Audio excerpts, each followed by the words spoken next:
Hi, welcome back to another video on the Leanademy channel. This video is going to be talking about the Lean Six Sigma problem solving roadmap. So this is around problem solving. And what if I told you that there's two ways that you can use a roadmap to really get you to help you understand some of the problems that are happening in processes, or have a problem solving roadmap to create a new product, a new process, or something, or creating new products. Well, there are two things within Lean Six Sigma that let you do that. So let's jump right in. We're going to go over the problem solving roadmap, and there's two. There's the DMAIC and DMADV. So let's get right in. What's problem solving, right? Usually there's a lot of times in the old ways of doing problem solving or creating processes or improving processes in the past, a lot of times companies and individuals don't use a problem solving roadmap, which a lot of times leads to um, improving the wrong things in the process and not truly understanding what's causing those problems.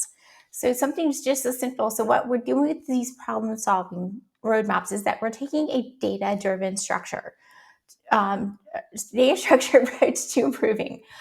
Those old methods do not take time to understand the problem. That's one of the biggest things that I would say a differentiator between Lean Six Sigma and any of the other ways to do problem solving. And we could still, a lot of people might throw in, well, about the PDCA. PDCA is a roadmap too that you can use.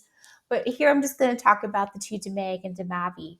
But what we're really getting down to is that the first thing we do is we understand what those problems are before we take action. So we must first understand the problem before we can solve it. So there's two ways to do that. And the first one is the DMAIC roadmap. The DMAIC roadmap, this problem solving approach, is used when we are looking at existing processes and we're looking at ways to improve them. So the first step that we do is we define that problem, right? So what is the problem that we're looking at? What's that business case? And here we'll use a project. You can also do project selection to try to hone in and scope down into what that project's going to be. But then we also have a project charter, which is our contract with our for this project, and then we use a SciPack. I'll be putting out more videos with Leanademy for how to do a project selection, project charter, and SciPack. But just some of the things to keep in mind when you're trying to go down that roadmap. Next, after we define the problem that we're going to go after, we have to measure it, right? So we have to measure the problem. We have to draw a line in the sand for us to understand what is truly going on and how bad is that problem. During the define phase, we might have an idea because we'll start like taking a look at data. Measure, we start to get into the deeper, we dive in deeper. But I do want to say that we can do define and measure. We could probably do those in parallel, but I want to make sure that you these are the two most important steps I'd say is right now is to define and then measure what that problem is. And we measure it through process mapping, and then we use statistical tools like control charts to help us figure that out. After we measured what the problem is, now we got to analyze the problem, right? So if you think it back to the Pareto principle or 80-20, you got to remember that 80% of our problems are really 80% of the problem or 80% of the pain is only being felt by 20% of the root causes. We'll get more. So if you ever, we'll get more into the Pareto principle in another video that I'm going to be doing later on. But here we do a lot of root cause analysis, and we start using statistical tools to really understand and analyze what that problem is. Now that we defined and measured and analyzed that problem, now we got to figure out how are we going to improve this problem, right? So this is where we start to bring in lean thinking, brainstorming, and implementing solutions. And then once we implement those solutions, we have to control this, right? So now we've gone through all this roadmap, we have to control and sustain those gains. And part of that also comes like a control plan. And now that we've made it all the way through this roadmap, we have to celebrate.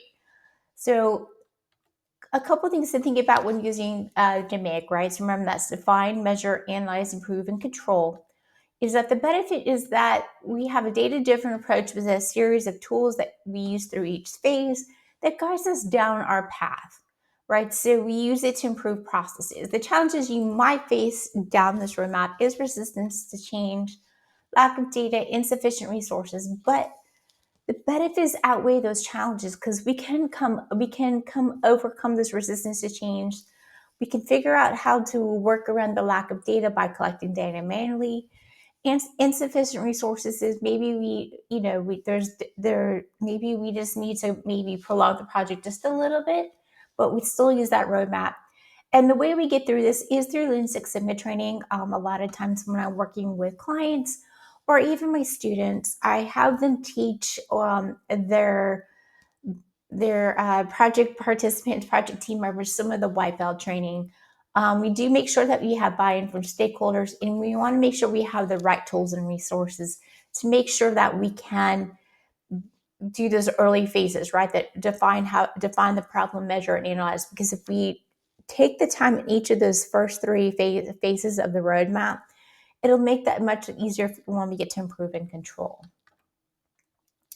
Now let's move into DMADV. DMADV roadmap. What is that? DMADV is designed for Six Sigma. So basically, the design for Six Sigma is we create new processes, products, or services, right? Or we creating new processes for these new products and services. Just like before, we define what that project is. We define what we're trying to do. And then we still are going to measure. A different approach is we define what the project is. We still have our problem statement, still have our project charter. But here we're going to, even though measure is not looking at existing data, but we're going to determine customer requirements and wishes here during this phase. Then we analyze. This is where we identify functions. This is where we generate and select those concepts based on what we defined during the define phase and what the customer client wishes are. And then so now that we understand what our customers want, and remember, customers are internal and external, this is where we start to design. This is where we develop and design, test, and optimize those concepts. We complete that design. So it's a very mathematical, it's very thought-driven approach with the different tools that we can use. But then once we created this new and designed this new process for these products and services, we verify that design and concept and implement the design. Usually what you do during the verify phase, maybe this is where we run a pilot, go to market, and make sure that what we've designed is very optimal. One thing to keep in mind that if during the verify stage that you decide that during the design and concepts that maybe something needs to be tweaked, then you just can go back into the design stage and kind of redo the design just a little bit, and then you can pilot it again. That's what's so great about using this problem-solving approach for designing new processes, products, or services. So using DMADV, we're going to run into the very same benefits, right? So it's a methodology to create new processes in our products. It's a data-driven approach. And there's a series of tools for each phase, and it guides you down the path. What we're trying to do here is create these processes and products and services with quality and customer satisfaction in mind. So instead of coming back at a lot of times when we create new products and services and those processes around it, we don't take a very mathematical and problem-solving approach to getting this done. And a lot of times that's where a lot of times we bring in experts in Lean Six Sigma to do a DMAIC, but instead of trying to correct things on the back end, why don't we create something really great with quality that's data driven in the front end? You're going to run into the same challenges: resistance to change, lack of data, insufficient resources, but that's okay because you remember the benefits are going to outweigh those challenges because we have the training. We want to make sure we have the buy-in from the stakeholders and ensure you have the right tools and resources. So that's it. I'm going to say that a lot of times this DMAIC and DMADV approach is very, very straightforward. And so at the end of this module, this is a very quick module, but now you understand the problem-solving roadmap. You have a little bit of understanding what DMAIC and DMADV is. And I hope you are getting or getting these videos to bring you some great content or bring some insights into Lean Six Sigma. If you would like to learn more about Leanademy, please click on the link below. It's here on that screen as well, or you can just use the QR code. But please continue to subscribe to the Leanademy channel. We are going to be bringing you a lot more videos this year. And hopefully these will bring you some insights, either if you're a Lean Six Sigma expert or just starting down your journey of Lean Six Sigma. Hopefully these videos are bringing you some good insight. If you would like to see anything additional in the videos, please comment below. And I look forward to sharing with you some more with you soon.